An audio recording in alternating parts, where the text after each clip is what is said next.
Hello everyone, hello everybody. Hey love lovers, this is an analysis, Synastry analysis, or rather a love analysis of Sadhguru, the Sadhguru, who is popular and a famous spiritual guru, spiritual leader. He was born in India in 1957 on the 3rd of September. September baby. I love September babies. And he was married to his wife Vijaya Kumari, who died on the 23rd of January 1997. Now there has been a whole lot of controversy around the passing of Madam Vijaya Kumari. A whole lot of things have been said, and Sadhguru has been alleged to have murdered his wife, right? But he has been adamant, and also by the courts, they have backed his statements that Vijaya passed on, through their spiritual ways, whereby she chooses to let her own soul move out of her body, right? So this is a normal, or rather a popular or known ceremony in India, right? In some of the countries, actually in Asia as well, so this is quite popular. So it was not necessarily shocking for some people, because it's an accepted spiritual process. Now, because of this controversy around Sadhguru and how his wife passed, and the allegations that continue up to today that he actually murdered his wife, I wanted to look at it from an astrological point of view. I have seen plenty of documentaries based on this, and he himself has had a mini documentary whereby he dealt with this. It was like a form of an interview whereby he dealt with this and answered, or rather tried to give some clarity towards this issue. But I do not have the birth details of Madam Vijaya Kumari at all. I don't even have the birth date. Therefore, I cannot use her chart to have a concrete synastry analysis and or what happened that day pertaining to her chart and the chart of Sadhguru. So I am solely relying on the chart of Sadhguru and the transits on the day. Now let's get deep in, and everything is alleged. This is astrology investigation, astrology news, and my name is Mita. It's Mita speaking, and I'm your reporter on this case. Let's get in. Sadhguru is a Taurus ascendant, and he has a Saturn in his 7th house, which is in Scorpio. In my previous analysis and mini commentary sessions, I have mentioned the role of Saturn in the 7th house. It is about promoting marriage, and most of the time when the marriage happens quicker in somebody's life, the person tires too quickly and gets irritated with the marriage, and the marriage becomes a burden, or like a burden, and the person becomes unhappy in the marriage due to the Saturn being activated earlier than its maturity stage. Now, it was the case here. They were young people, and they were married for 6 years before Madam Vijaya Kumari left her body. Now, this day it was conjunct with a transiting Pluto. And when we talk about Pluto, we are talking about the themes that include death, but also the themes that will transform something from an old version into a new version. And we can see here that it was the marriage itself that was being transformed through a death process from, or an old way or an old union into a new state, because the seventh house is about marriage. However, because the seventh house also represents the spouse, this is also talking about Madame Vijaya. I'm saying Madame because I'm saying it in French. Obviously in English it's Madame, right? So we are talking about the spouse herself, Madame Vijaya, who was being transformed through the process of dying, right? Because Pluto is about that, particularly in Scorpio, because this is where it really is empowered to bring out all of these death themes. And because their Scorpio sign is co-ruled by Pluto, Pluto here gets to be comfortable in working towards these areas. Now, Pluto and Saturn together are not at all in a good relationship. They're not friendly to each other. Therefore, whenever Pluto and Saturn meet, there will definitely be a forceful transformation, whereby the transformation is not necessarily nice, it's not necessarily accepted, but forced. And in most cases, it is due to physical transformation. So here, just by this part, the Pluto and the Saturn, which is defining the spouse in this case, because it's in the seventh house, we can see that it was a forced transformation upon her. I'm sorry for my voice. I will try to take some pauses to have it going. Now, because the seventh house is ruled by Mars in this case, Mars is also representing here Madame Vijaya, like the wife. It is representing her energy, it is representing her actions, her assertiveness, all of her passion, her vibrancy. Now, following the Mars, we can see that obviously, it's in the fourth house in terms of the natal Mars. But at the same time, looking at the transiting Mars, it is with Rahu and it is in Virgo.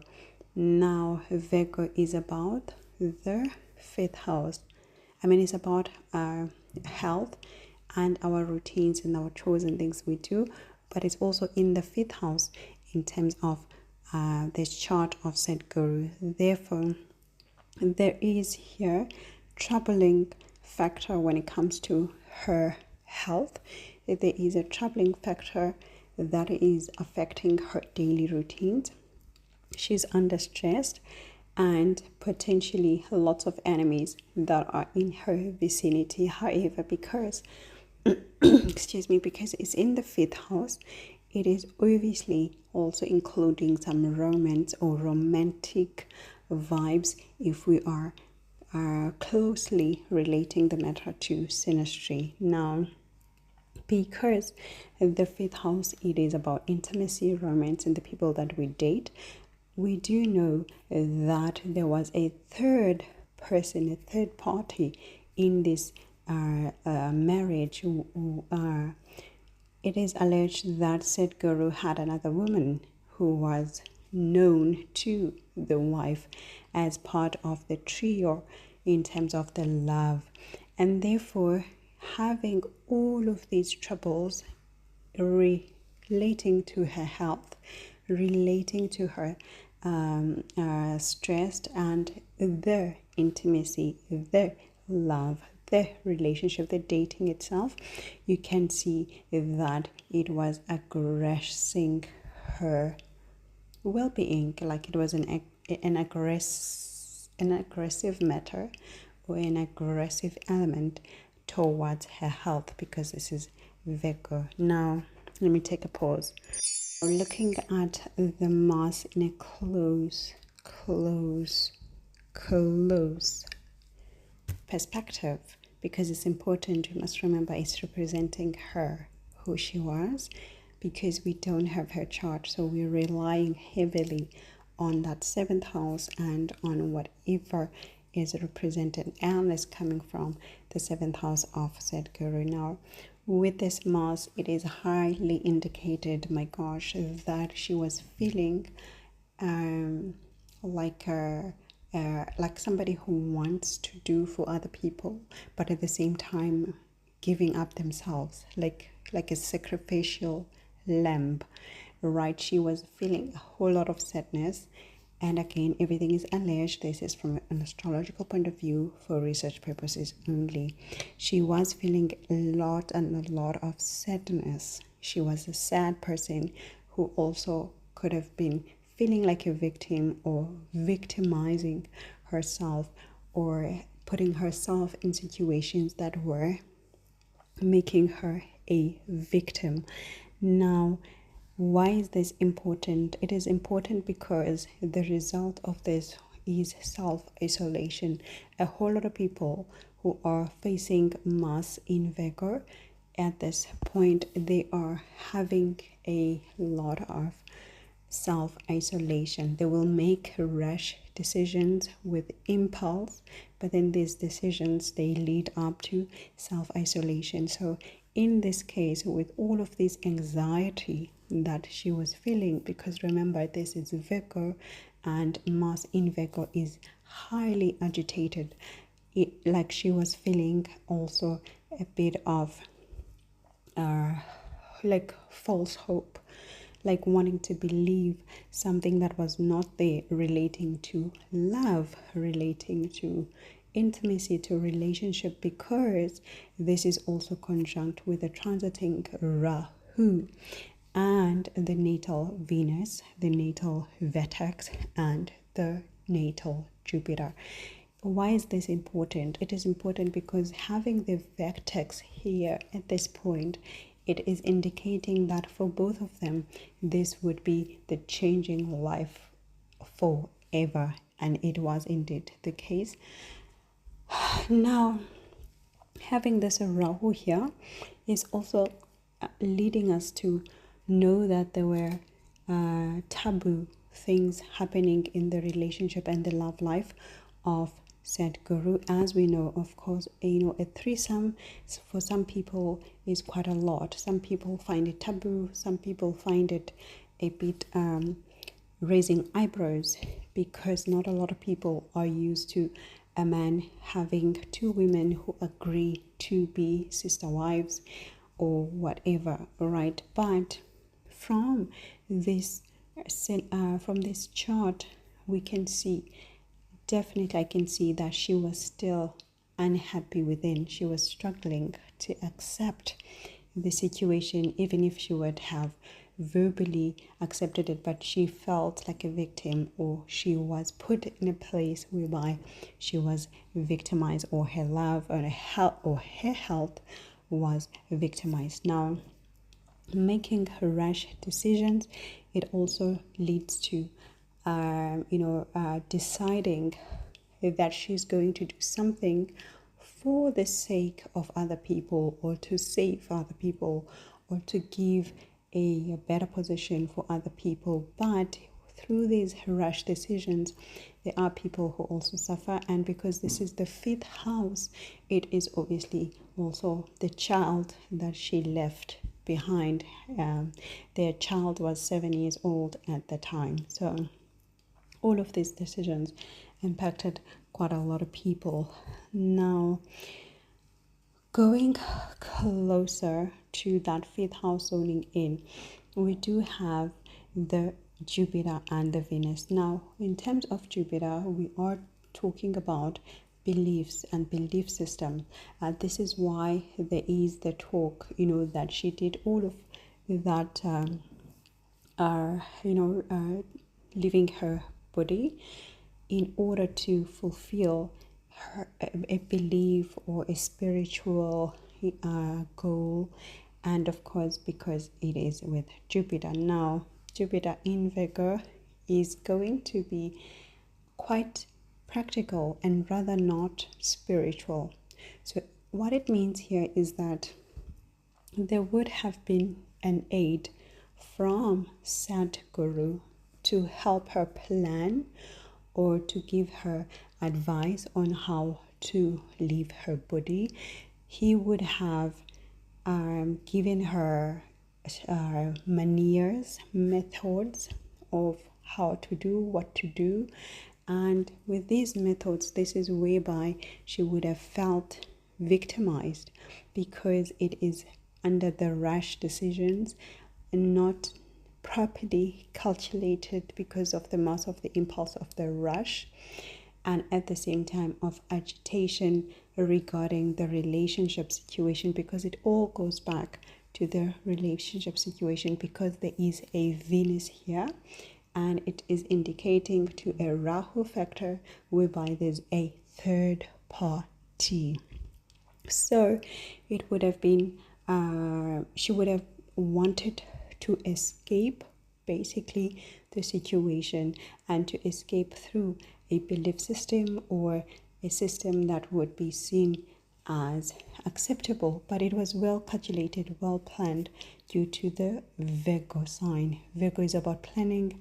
It is about coming up with ideas, thinking on the go, right? So now when it comes to the ruler of the ascendant of Sadhguru, which is Venus, but then at the same time Venus is representing the spouse, Venus is representing women, and Venus is representing the relationship itself, the marriage itself. So it is important as well that we must follow Venus and see what is happening. Now we do see that on this day the transiting Venus is conjunct with transiting Mercury, where in the 8th house with the natal moon.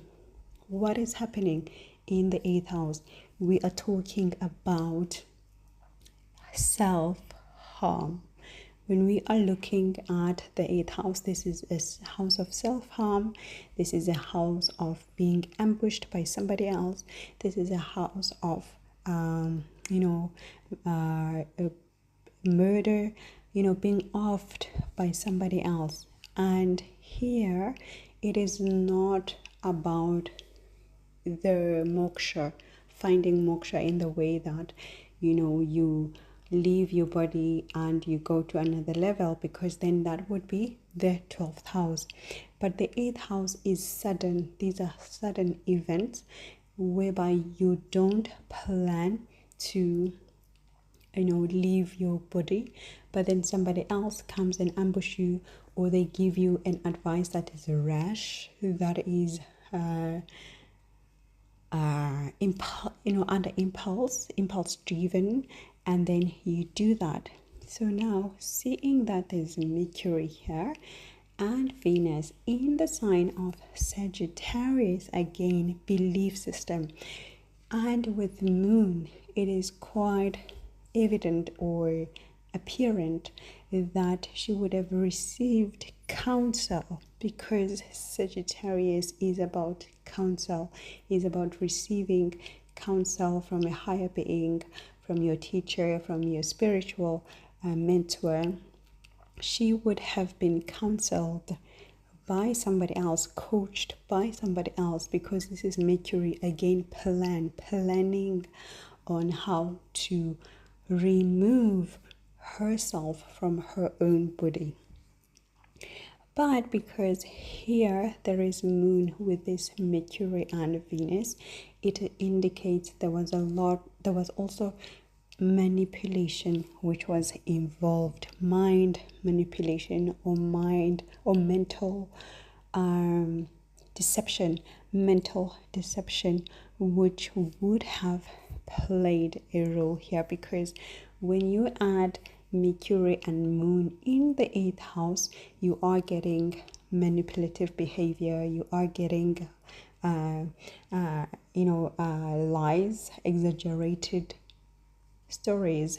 And because this is also a house of the deeper stuff, the secrets, the hidden type of life, the taboo subjects, and relating again to spouse, but not only spouse, but to love itself, union itself, relationship itself. So now what is critical with this 8th house is that there was also his progressing Saturn and progressing Jupiter at the same time, indicating again she would have received counsel. She would have been counseled into removing herself from her life. She would have been convinced under the norms of the belief systems and also under the traditions of that belief systems, because there's Saturn is about tradition, Saturn is about old systems, Saturn is about old ways of doing things. So now all of that is tying in together, but we need to move on to the ninth house, because in the 9th house there was a lot of action happening. Now Sadhguru has Chiron in his 9th house. Chiron is about wounding and healing, and for him he's known to be a spiritual healer, a spiritual guru. So it works well with having Chiron here. He gives advices, and with some people he hurts them, and some people get hurt under his guidance or his church. Right, we've seen stories, we've seen a lot of things. Actually, we've seen a whole lot of controversy around his life because he's got Lilith in his 10th house of public image, tainting his image for the rest of his life. And he does have this scandal and these allegations around his life forever due to that Lilith in the 10th house. Now going back into the 9th house with that Chiron there, on this day and actually there's also his fortune, by the way, meaning that he would gain more money through religion, through spiritual practices, through teaching, guiding other people. That is evident through fortune, as I have shown you guys before, that if you follow fortune, you will see where your money is. Now, on this day, we are having transiting Uranus, transiting Sun, transiting Neptune, transiting Jupiter. Again, Jupiter here, belief systems, being counseling. You're not taking your own decisions. You are having somebody guiding you into doing this thing. And at the same time, because it is in Capricorn, having Saturn being the ruler of Capricorn, we are having Saturn going into the Pisces, transiting in the Pisces sign with Ketu. Both planets have a lot of distancing yourself from what you know and getting into the moksha. Now, this gives a bit of credibility to the story of Sadhguru, that she would have wanted to experience what it is to reach moksha, how it is to leave your body and, die just by, leaving your body whilst you are, awake, or you choose to, right? Because Saturn and Ketu are together in Pisces. However, and this is big, because of the Jupiter factor, which is coming up in all aspects, from the 5th house, from the 8th house, and from the 9th house, there is a lot of convincing and coaching that she would have received, and because also there is an element of Mercury that is following. It means that there is a lot of planning that was also put into place, giving a strategy on what to do or how to do it. But what becomes critical with this ninth house is that not only is the Chiron here, but at the same time there's Neptune.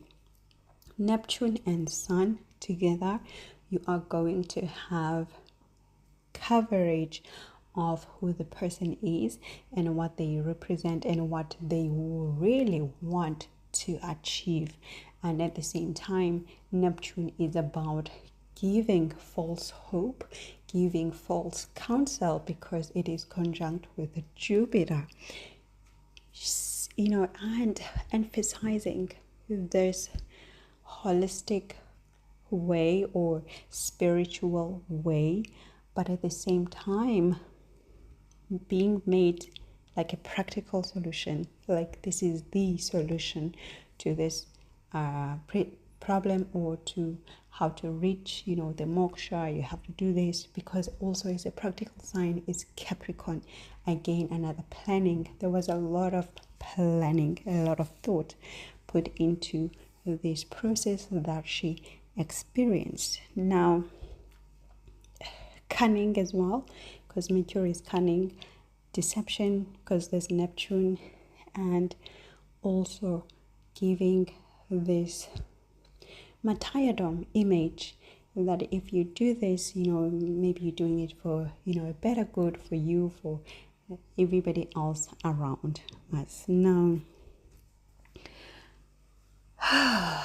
going to the sixth house, because now when it comes to the sixth house, this is where we see another person, like a third party, like a competitor, because we do know that for her, she had a competitor in the relationship, in this love situation. There was another woman. So we do want to see the role of the other woman, if there was at all. Now, what we see in the sixth house, we do find, his natal Neptune, natal Rahu, but being conjunct with Chiron. Again, Chiron coming into place, wounding. And the sixth house is about health. It is about daily routines, as I said, but it is about health, right? So when it comes to the other woman, there would have been the wounding from a health perspective. So looking at Sadhguru's state of mind on this day, we do have the transiting moon conjunct with his natal Uranus, meaning that his mind was running. Everything was made in a snap of a finger, because moon is running. Moon is facing a whole lot of emotions, ups and downs, because of the Uranus that is conjunct with. Why is this important? It is important because it is opposite to that ninth house, where there is the Neptune, the Jupiter, the Sun, and the transiting Uranus at this time, making his mind just go all over the place. And of course, if you have your wife leave their body suddenly, you will have obviously a running mind that is all over the place. That is to be expected. Now, another important thing here is, if we look closer to the role of Saturn, I already mentioned about the transiting Saturn being conjunct with the transiting Ketu in the Pisces sign, right? Finalizing their life, finalizing their actions. But what was happening to his own Saturn, which is in the seventh house, as I said, it was with Pluto, but it is giving a third aspect to that ninth house, meaning that it had a karma into doing this. But what does it represent? It means that the spouse, Madame Vijaya, would have had a hand also into this counseling that she was receiving and all of these things, because Saturn in this case is representing her. So far from this analysis, it seems that this is a decision that they would have all spoken about, that for a long time, for a very long time, and they would have planned it for a long time. They would have counseled each other. He would have led the role of coaching her into these things, and at the same time she would have been feeling like she's doing the right thing. She wants to be the great person who's achieved this. She wants to sacrifice herself, because at the same time she wants to escape from her own sadness. That Rahu there is indicating she wanted to escape from her love situation, which was also obviously the point of change of life for everyone due to their vertex. Now, looking at the fourth house of Sadhguru, we do have a whole lot of planets. He's got a cluster. He's got Pluto, he's got Sun, he's got Mars, he's got Mercury.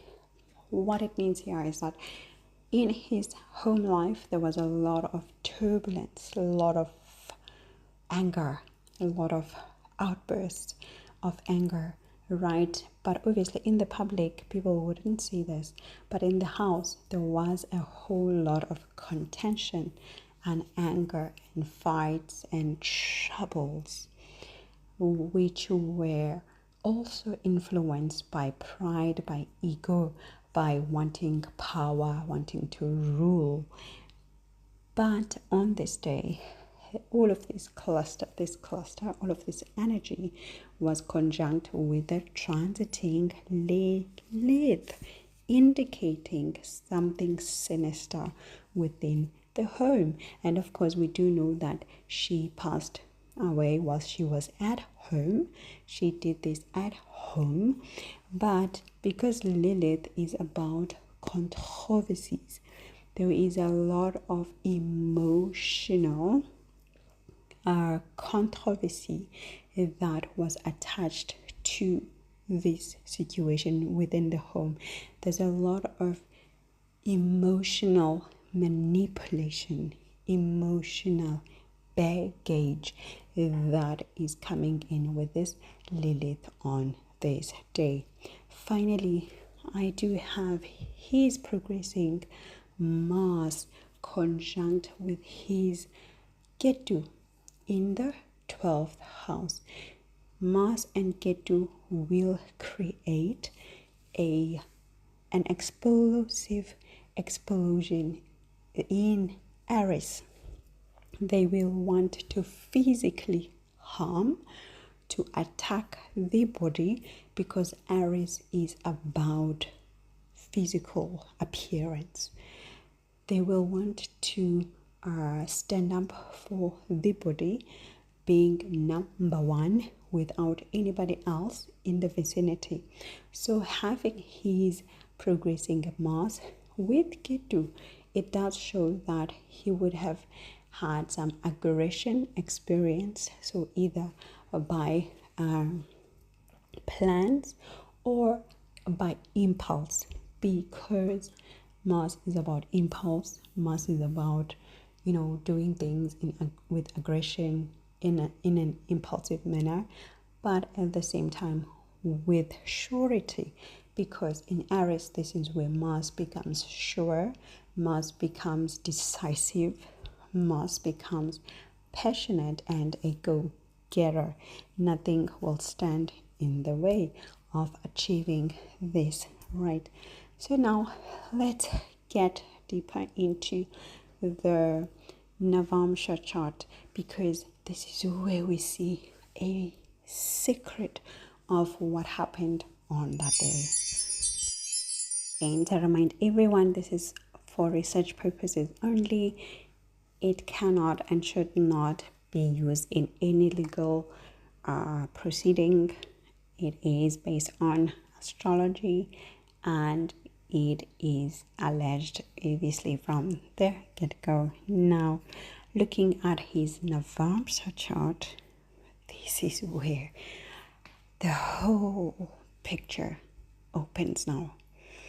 Because remember, he's got the Mars being the factor in his main chart, and that Mars was progressing in his 12th house with Ketu.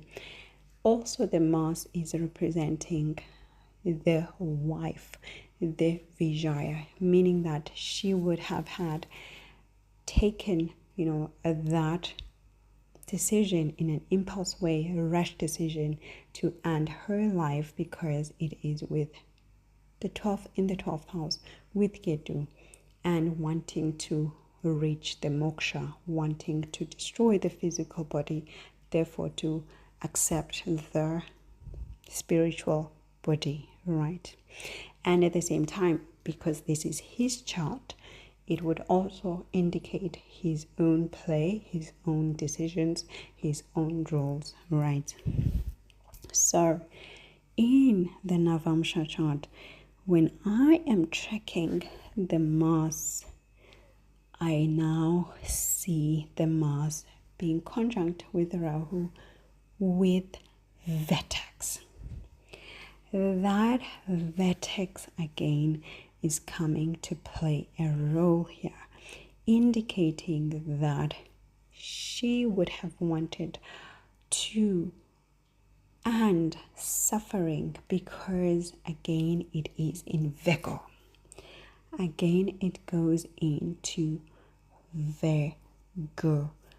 Why Virgo? Because it is about health. It is about her state of mind at the time, and it is with moon, meaning that she was not in a good state of mind.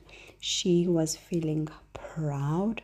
She wanted to achieve this thing, but then she was not thinking in a right way. She was under the illusions, because there's a Rahu, under elusive ideas, under the role of also wanting to escape.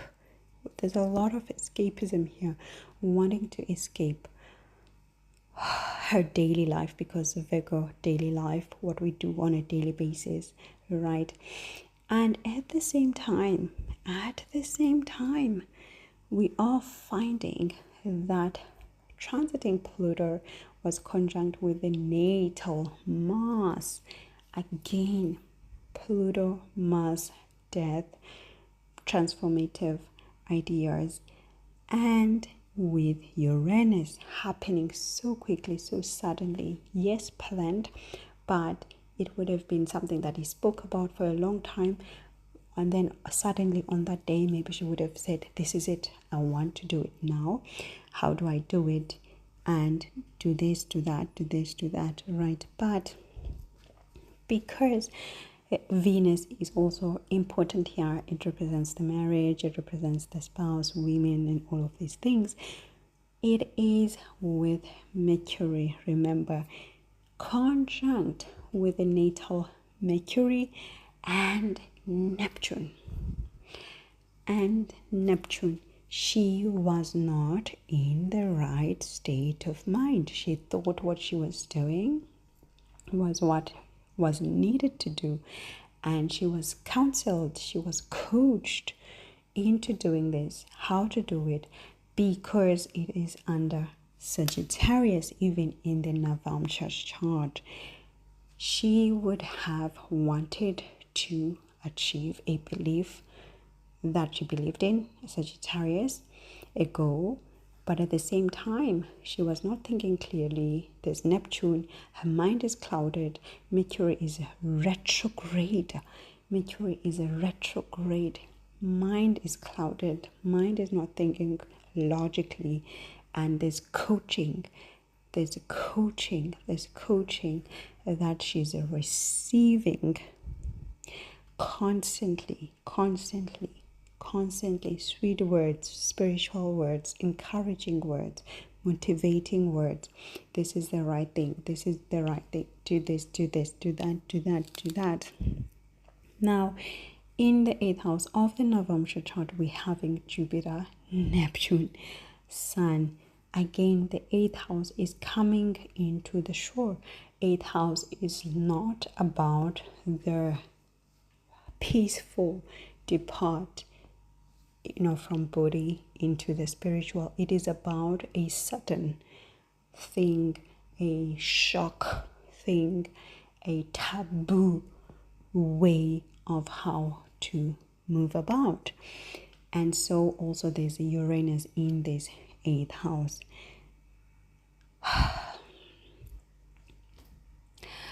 You know what is clear here, looking at all angles? I don't even have to say about the other parts because it's just repeating the same theme. The same theme that allegedly they would have been talking about this process for many years or many months.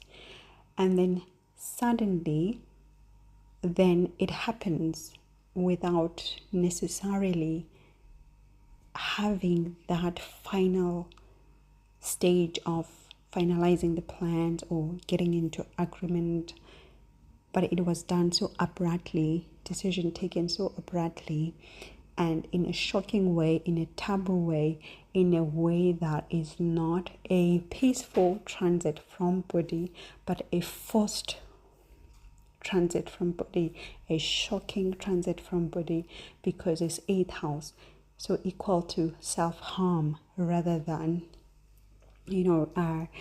spiritually being taken. It would have been like a self-harm, like a normal self-harm, whereby somebody decides to end their life, and it is self-harm because there is a lot of indication to the 8th house rather than the 12th house. But it was obviously based on beliefs, because there's a lot of Sagittarius energy, there's a lot of Jupiter being involved from all angles, being involved, coaching from a spiritual point of view, from saying nice words through the Neptune, but also deception through Neptune, deception through Rahu, also around the theme of love, of the relationship, because there's Venus attached throughout this situation. Now we must, and most importantly, focus on the Scorpio energy, because the Scorpio energy also represents her, the wife, the 7th house, and in the Navamsa it is in the 6th house of health, and this is where again that Mars is going. We're having that polluter there in the 7th house transiting. It also indicates astrologically that there would have been poison being involved. So the poison could have been poison in manipulation or mental manipulation, or the literal poison, because remember Scorpio is about water, so it would have been liquid poison that would have been involved in this situation. So it in a practical manner, it would have been maybe something to ease her way, or to make her be in a state of calm, or something like that. But there is a high indication both in Navamsa and in the D1 chart of poison being involved in the situation. Again, remember, everything is alleged, it's speculation, it is astrology. I'm just reading the planets and what they are saying, and it is definitely for research purposes only, and should not and will not be taken into any legal consideration. But both charts indicate from all angles that there would have been poison involved here. And through that polluter, it is also evident that, as I said, there would also been cunning, obviously from Mercury, but also there would have been an element of betrayal, like somebody like betraying you, or where you feel like you are betrayed. This is what would have happened here, because the Pluto also has the power to betray, or the force of betrayal, and with Saturn it is agitated. They both agitated, meaning that there would have been definitely a forceful betrayal. And regarding, again, because it always connects back to the Venus situation that is here. Why? Because of the transiting Mars being conjunct with Venus, Rahu, Jupiter, and the vertex. Now, I think I have covered it from all angles, and from all angles. So now I just want to quickly look at the progressions of Sadhguru for this period and see what is happening in his life and what is to happen next year and this year. So let's dive deeper quickly. Remind everyone that Sadhguru stands by his word, that he had no involvement in the passing of his wife, Madame Vijaya, and at the same time the courts found him not guilty. This is very important to remember with this. From the progressions, I am seeing that Jupiter is ending its protection over his image. Remember, he's got the Lilith in his 10th house, which has made him be tainted in terms of his public image for the longest time. And he's been recently protected by the Jupiter that has been progressing over the 10th house, giving him, a reasonable image to the public, whereby people could see him as the teacher that he's seen as the spiritual guru, and be taken as somebody who's got important things to say. But now that Jupiter is leaving the 10th house, it is no longer going to protect his image. And at the same time, we are having the Rahu that just entered his 10th house, meaning that those scandals will come up again. We're going to see a whole lot of scandals again, because Rahu and Lilith, they just go way higher. There will be an increase of scandals around his image, an increase of taboo things around his image that will be brought up. But obviously he's going to be bigger, but at the same time the scandals are also going to be bigger, and they are without protection this time around. So this is shown from his chart. And at the same time, lots of money. He's been spending a lot of money since last year due to the progressing Mars in his 2nd house, and with the Jupiter coming in here with the transit, he's going to receive lots of money, but he's still going to spend big money very quickly. But the money is coming in for sure. So for that part, he is covered, but the expenses are also increasing as well.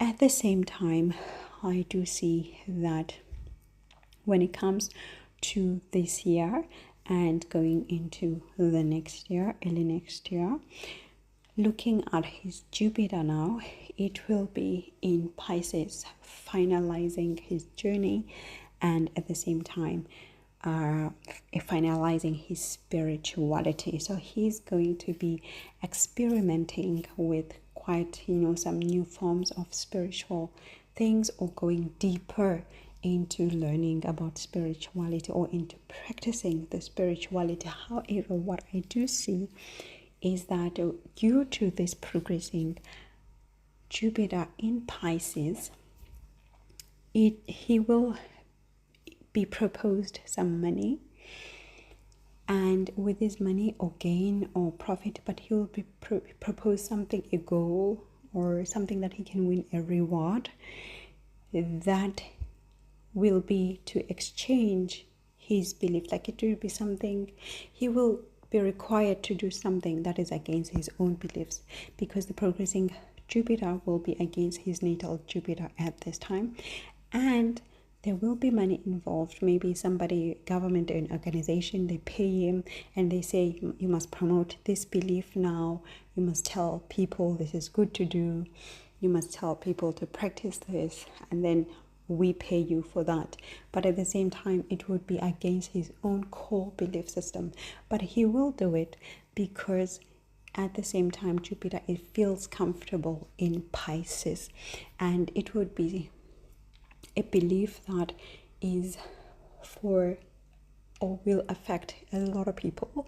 So it will be sold as something that will benefit the community as a whole, the community at large. So he would be, promoting those things, in this era of his life. We do have the Saturn and the Neptune transiting the Pisces sign, again showing those gains that are going to come. They're going to come very big. So he's going to gain a whole lot of money through his spirituality and promoting these beliefs. But because of Neptune, there will be deceptive beliefs, as I said, and he will know this because it will be against his own core belief systems. But then he will do it as a duty and obligation to gain money or goal or whatever they are promising him, or to keep his business, or to expand his business, his organization. So I do see his organization expanding as well. And at the same time, I do see that he will start to hand over some of his responsibilities and, kind of take a step back. And I'm thinking it would have been after, these scandals are coming up, he would have to hand over. But at the same time, it will be like he is at the office, like at the background, where somebody else is out there and they promoting his work and all of these things. I do see that this year, next year, he would start to experience some changes, physical changes, because of the Uranus that is transiting on his body. So he's going to experience some changes physically, and at the same time he could experience some loss of health next year, loss of health or health problems, because the ascendant Lord is going to be progressing in the 12th house of loss. But as I said, money is coming in, but also expenses are very high, very, very high. And I do see him experimenting with different healing ways or healing methods, either for himself or to heal other people. So there will be healing methods that are new, or he's experimenting with, or he's being introduced to. So it could be healing the mind or healing the body, but mostly healing the body for him. And so that is maybe healing him or other people. So maybe what I'm thinking, it could be yoga, because Venus is about yoga. So maybe there are yoga techniques that he would experiment with or introduce to other people. So that is evident here. I do see also that the transiting Ketu will be in his 4th house. So again, maybe he's gonna be experimenting some of the things, some of the healing techniques, spirituality within the home, expanding his business, yoga, meditation, all of these things within the home. But at the same time, there will be some humiliation that he's going to experience within the home or in India, because this is a home country. When we talk about the 4th house, we're also talking about the land, the home country. So there could be those humiliations that he would experience.